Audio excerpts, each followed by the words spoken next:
My name's Mark Wagner, and I'm an artist. That's my profession. So I paint and draw for a living. I've been doing a lot of chalk drawing with kids lately. And so that's what I've come to do, is tell you about a project that I'm working on and ask for your help, because I'm doing something so big I can't do it by myself. I had an idea by looking at the playground a couple years ago, looking at the playground from this program, from satellite pictures. I had an idea about doing the world's largest chalk drawing with kids, as a way to help keep the arts alive. Because one of the things that I saw is that there wasn't any art teachers in the elementary schools, and as an artist, I didn't feel that that was right, and I wanted to do something about that. And so what we're doing is we're doing a big drawing to kind of show everybody, hey, even without art teachers in the elementary schools, look what we're going to do. And so we're going to do something that's so big, we're going to get a satellite photograph of it. You want to hear a story? Yeah! Do you want to hear a story? Yeah! To get the kids involved and excited about the image they would be drawing to break the Guinness World Record, Mark told them a tale called The Journey Home, remember? About two kids who got lost in the woods and were given shelter by an elderly couple. To help the children find their way home, the elderly couple gives them two gifts, a fire salamander and a ginkgo leaf, two of the oldest living things on the planet.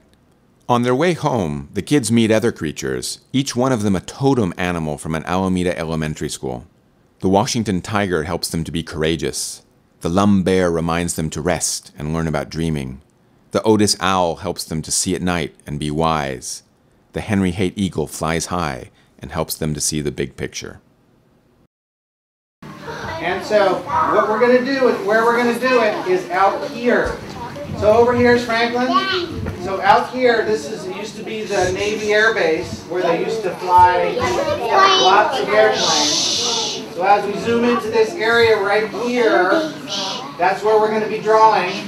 And so we're going to do a big salamander, and it's the size of 2 football fields.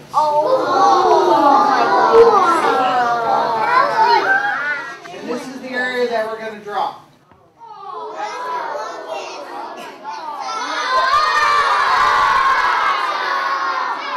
And we're going to draw something like that.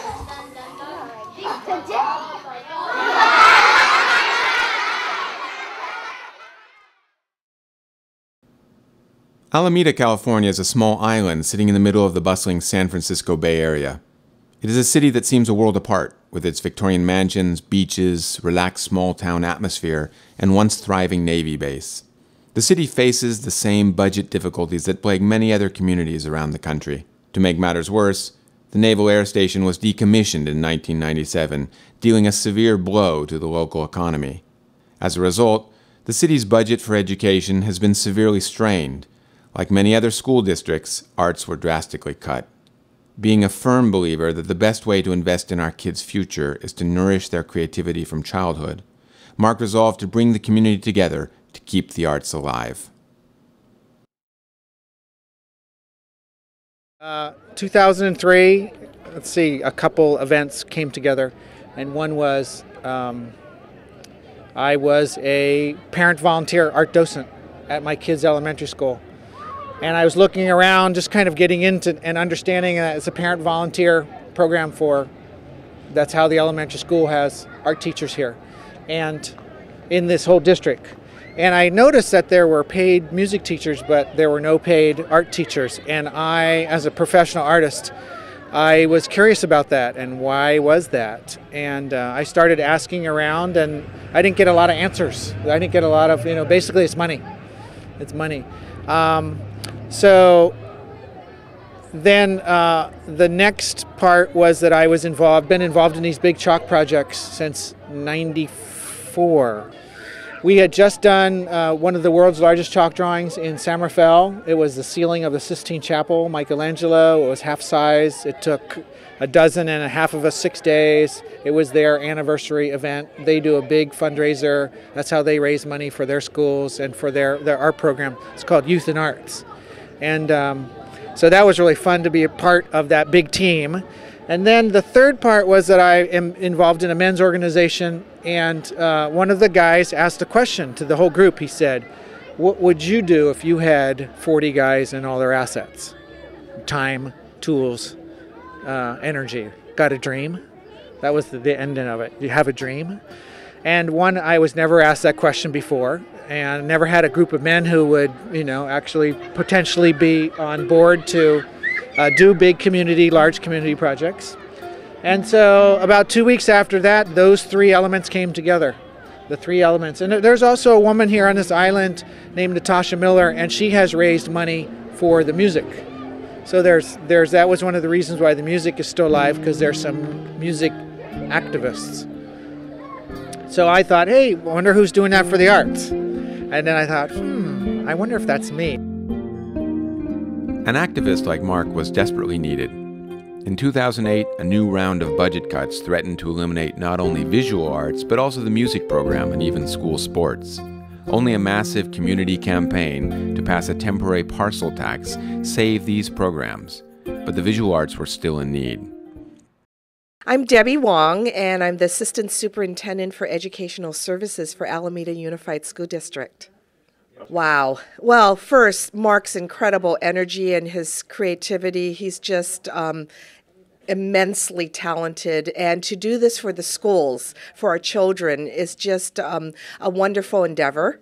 And being how big this is and promoting the arts in the school, this is the way to do it, and using our kids to show their creativity. So 2 years ago, Mark Wagner sat in this very office and said, I want to come and meet with the VAPA, Visual and Performing Arts Committee, and let me tell them about my vision. Arts education always is unfortunately on the skinny branches, and always in the face of cuts. If you have dire needs around our budget, and we do in Alameda, then we look to other things that we can cut, and sometimes that happens to be music and art, and that's unfortunate because it's good for kids. I, as a principal, really love the idea of doing something global as a whole, as a unified district. And so I've been very committed from the beginning, because Mark and I are kind of good friends, and so I wanted to be a part of it. We are going through such troubling times with finances in our schools in California, and especially in Alameda. We are really, really facing some tough times ahead, and this is something that really unifies us as a district. It's something really, really positive for the children, and I'm looking forward to it being something that will unify the district, because all of these discussions about budget and budget cuts is really